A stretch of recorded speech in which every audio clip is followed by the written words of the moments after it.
से दोस्ती करके मोदी को हराने चले अखिलेश। इस दोस्ती पर भड़के ओवैसी ने सपा की औकात बता दी। 4 चुनाव हारी सपा की ओवैसी ने इज्जत ही उतार दी। 2 लड़कों की फ्लॉप जोड़ी क्या मोदी को हरा पाएगी?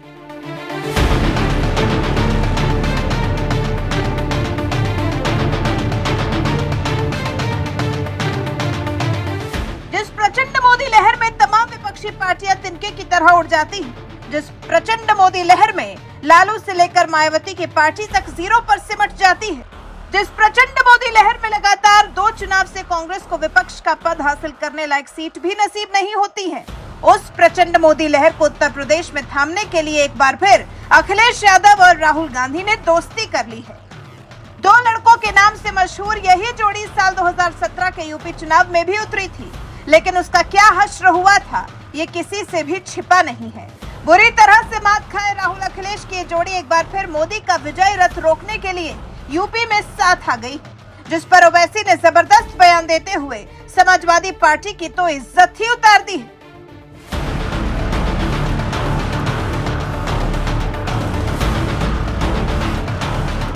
बात जब भी लोकसभा चुनाव की आती है तो उत्तर प्रदेश का जिक्र जरूर आता है, क्योंकि इसी उत्तर प्रदेश से देश की सबसे ज्यादा 80 लोकसभा सीटें आती हैं और इसी यूपी से होकर दिल्ली का रास्ता जाता है। इसलिए लोकसभा चुनाव की असली लड़ाई यूपी में ही देखने को मिलती है और इस बार ये लड़ाई और भी दिलचस्प होने वाली है, क्योंकि इस बार के लोकसभा चुनाव में यूपी के 2 लड़कों की जोड़ी एक बार फिर मोदी का विजय रथ रोकने के लिए मैदान में उतर रही है।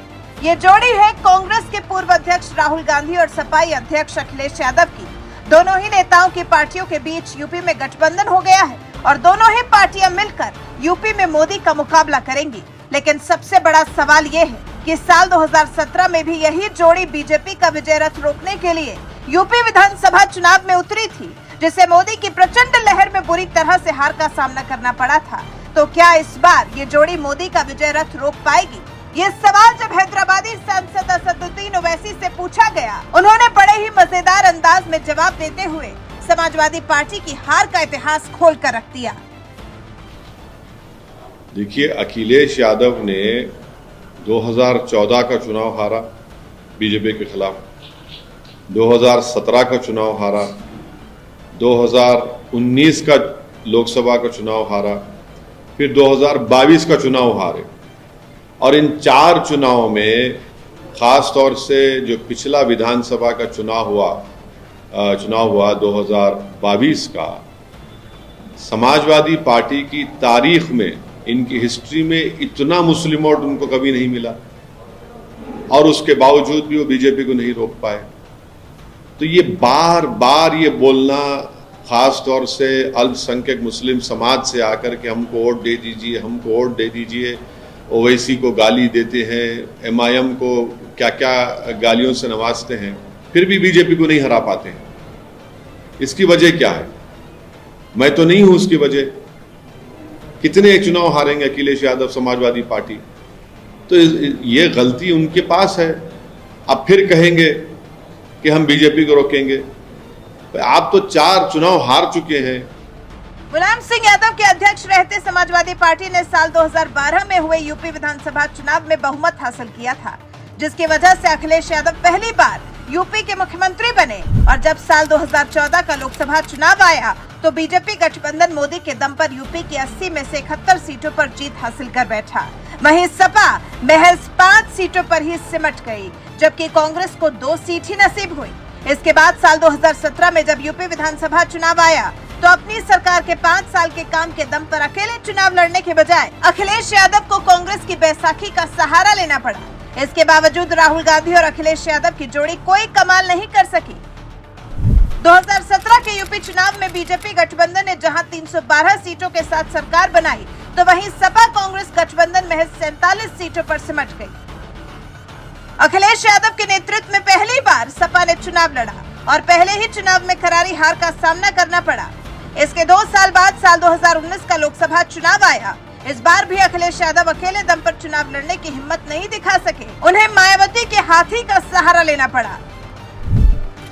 2019 के लोकसभा चुनाव में बीजेपी गठबंधन ने जहां 80 में से 62 सीटों पर जीत हासिल की, तो वहीं सपा बसपा गठबंधन महज 15 सीटों पर ही सिमट गया।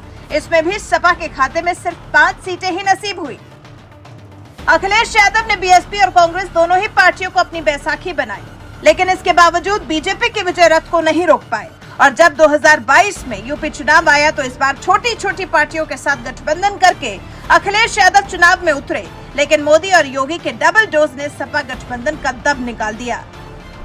साल 2022 के यूपी चुनाव में सपा गठबंधन को जहां 111 सीटें मिली, तो वहीं बीजेपी गठबंधन ने 255 सीटें जीतकर दोबारा सरकार बनाई। ये आंकड़े बता रहे हैं कि अखिलेश यादव की समाजवादी पार्टी साल 2014 से यूपी में अब तक 4 चुनाव हार चुकी है और इसी सपा के दम पर अखिलेश यादव 2024 के लोकसभा चुनाव में मोदी का विजय रथ रोकने चले हैं। और इससे भी बड़ी बात तो ये है कि जिस कांग्रेस के पास 80 में से सिर्फ 1 लोकसभा सीट है, उसके दम पर अखिलेश यूपी में बीजेपी का विजय रथ रोकने का ख्वाब देख रहे हैं। उनका ये ख्वाब पूरा हो पाएगा, इसकी कम ही उम्मीद नजर आ रही है, क्योंकि यूपी में जहां प्रचंड मोदी लहर है, तो वहीं योगी का भी कम भौकाल नहीं है। मोदी योगी के इस डबल डोज से सपा कांग्रेस गठबंधन का पार पाना आसान नहीं होगा। वैसे आपको क्या लगता है, क्या 2 लड़कों की ये जोड़ी यूपी में मोदी का विजय रथ रोक पाएगी? अपनी राय हमें कमेंट कर जरूर बताएं। साथियों, कांग्रेस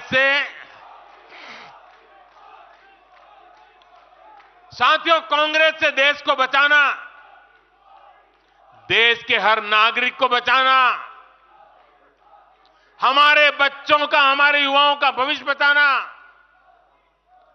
बीजेपी के प्रत्येक कार्यकर्ता का दायित्व है।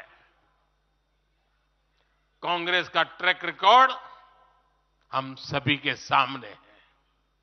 कांग्रेस अस्थिरता की जननी है। कांग्रेस परिवारवाद की जननी है। कांग्रेस भ्रष्टाचार की जननी है और कांग्रेस तुष्टीकरण की भी जननी है। 70 के दशक में जब देश में कांग्रेस के विरुद्ध गुस्सा बढ़ना शुरू हुआ, तो खुद को बचाने के लिए इसने अस्थिरता का सहारा लिया। हर नेता की सरकार कांग्रेस ने अस्थिर की। आज यहां प्रस्ताव के समय इसकी चर्चा आई है, तो मैं ज्यादा उसके लिए कहता नहीं हूं। आज भी ये लोग अस्थिरता पैदा करने के लिए नई नई साजिशें कर रहे हैं। इन लोगों ने मिलकर जो गठबंधन बनाया है, उसकी भी यही पहचान है। कांग्रेस के पास विकास का एजेंडा नहीं है, फ्यूचर का रोड मैप नहीं है। ये देश को कभी भाषा के आधार पर तो कभी क्षेत्र के आधार पर बांटने में जुटे हुए हैं।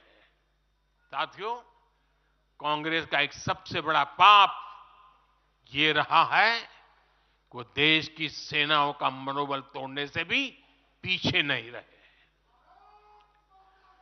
भारत की राष्ट्रीय सुरक्षा और सामरिक शक्ति को नुकसान पहुंचाने में कांग्रेस ने कोई कसर नहीं छोड़ी है। जब भी देश के रक्षा क्षेत्र में कोई बड़ा काम हुआ, जब हमारी सेनाओं ने कोई उपलब्धि हासिल की, कांग्रेस ने हर बार उन पर सवाल उठाए। आप सिर्फ सोचिए कि 5 साल पहले इन लोगों ने क्या कहा था। इन लोगों ने हर कोशिश की कि हमारी वायुसेना को राफेल जैसे एडवांस एयरक्राफ्ट न मिल पाए। इन्होंने अप्रचार किया कि हिंदुस्तान एरोनॉटिकल लिमिटेड को, HAL को खत्म किया जा रहा है। ये लोग तो HAL के बाहर फोटो तक खींचवाने के लिए चले गए थे। लेकिन देखिए, HAL आज कैसे धूमधाम से आगे बढ़ रहा है। आज देखिए कितने सारे ऑर्डर आज उनके यहां बुक किए गए हैं। आज जरा देखिए HAL का मार्केट वैल्यू कितना बढ़ गया है। ये वही लोग हैं जिन्होंने हमारी सेनाओं के सर्जिकल स्ट्राइक करने पर, उनके पराक्रम पर सवाल खड़ा कर दिया। जब एयर स्ट्राइक हुई तो उसकी सफलता के प्रमाण मांगे जाने लगे। कांग्रेस भारतीय सेनाओं के अपमान का कोई मौका नहीं छोड़ती।